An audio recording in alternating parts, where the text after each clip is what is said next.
नमस्कार दोस्तों, आज हम बात करेंगे ईश्वर के बारे में जो पेरियार के द्वारा कही गई है। पेरियार कहते थे, यह पता लगाना कि क्या ईश्वर को लेकर मनुष्य का व्यवहार और उसका रुख सही अथवा आवश्यक है। क्या लोगों के लिए आवश्यक है कि वे दूसरे से भगवान को बचाने को कहें, उनको ईश्वर के बारे में बताएं कि वह एक है या अनेक है और इसका प्रचार प्रसार करें। ईश्वर संबंधी विचार लोगों के दिलो दिमाग से गायब हो रहे हैं। क्या पादरियों और गुरुओं को नियुक्त करना और ईश्वर के प्रचार के लिए, उसके अस्तित्व के प्रचार के लिए उनको धन देना जरूरी है? इतना ही नहीं, कई नास्तिक भी सामने आए हैं और ईश्वर का अस्तित्व न होने संबंधी उनके प्रचार ने ईश्वर के अनुयायियों की संख्या कम की है। ऐसे में अनेक आस्तिकों ने आगे बढ़कर ईश्वर के प्रचार का मोर्चा संभाल लिया है। क्या ऐसा करना आवश्यक है? ऐसे में क्या ईश्वर के मंदिर होने चाहिए? क्या ईश्वर की पत्नी होनी चाहिए? क्या ईश्वर को जीवन का आनंद लेना चाहिए? क्या ईश्वर को खाने, आभूषणों, कपड़ों, साज सज्जा, विवाह, त्योहार और शोभा यात्रा की आवश्यकता होनी चाहिए? इसके अलावा भी क्या ऐसे मानक हैं जिनके आधार पर ईश्वर के कामों और उसकी शक्तियों को आंका जा सकता है? या फिर क्या वह दुनिया में सर्वशक्तिमान और सारी चीजों के लिए उत्तरदायी है? किसी भी देशभक्त अथवा मानववादी सरकार, लोक सेवा संस्थान अथवा सामाजिक चेतना संपन्न व्यक्ति का सबसे अहम दायित्व है कि देश के लोगों को बुद्धिमान बनाना और उनमें तार्किक विचार को जन्म देना। निश्चित रूप से ऐसे प्रयास किए जाने चाहिए ताकि लोगों का जीवन स्तर सुधर सके, उनको चिंताओं और दिक्कतों से मुक्ति मिल सके और आर्थिक और सामाजिक समता कायम हो सके। इन गुणों से युक्त राज्य को ही सही मायनों में एक मुक्त राज्य कहा जा सकता है। अगर ये बातें उसमें मौजूद नहीं है तो राज्य बस केवल एक जेल बनकर रह जाएगा। ऐसा समाज दासों का समाज होगा।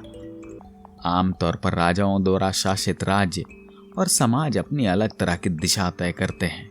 ऐसे शासक धर्म और धार्मिक सिद्धांतों को शासन का आधार बनाते हैं।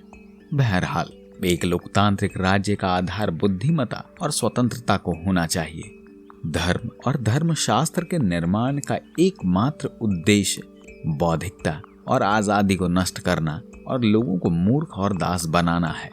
यह उस समय चलन में आया जब मनुष्य आदिम अवस्था में रहा करता था, कमोबेश जानवरों की तरह। जिस प्रकार लोग भूत प्रेत और आत्माओं से भयभीत रहते थे, ठीक वही डर धर्म और धार्मिक शास्त्र भी पैदा करते थे। हालांकि धर्म और धर्म सिद्धांत में ईश्वर की प्राथमिक शक्ति थी, लेकिन हमें यह कहना होगा कि ईश्वर और धार्मिक लेखन और शास्त्र की अवधारणा प्रायः विपरीत थी। ऐसा इसलिए क्योंकि ईश्वर की अवधारणा की शुरुआत अज्ञानता से हुई। धर्म और धर्म लेखों का उद्भव बेईमानी से हुआ, यानी लोगों को बेवकूफ बनाने और उनको दास बनाने के इरादे से इसकी शुरुआत हुई।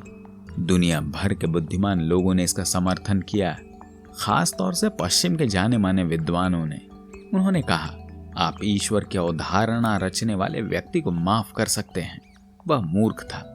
वह अपनी बौद्धिक क्षमता की वजह से ऐसा विचार तैयार करने पर मजबूर हुआ।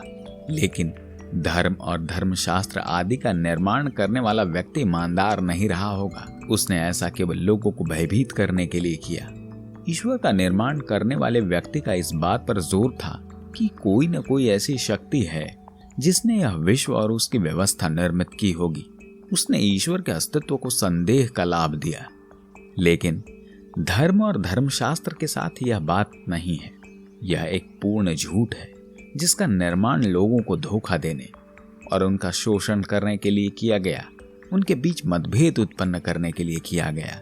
धर्म और धर्म सिद्धांतों की रचना इसी उद्देश्य से की गई। इसका सबसे बड़ा सबूत यही है कि दुनिया में अलग अलग तरह के धर्म और धर्मशास्त्र हैं और वे सभी एक दूसरे के विरोधाभासी भी हैं।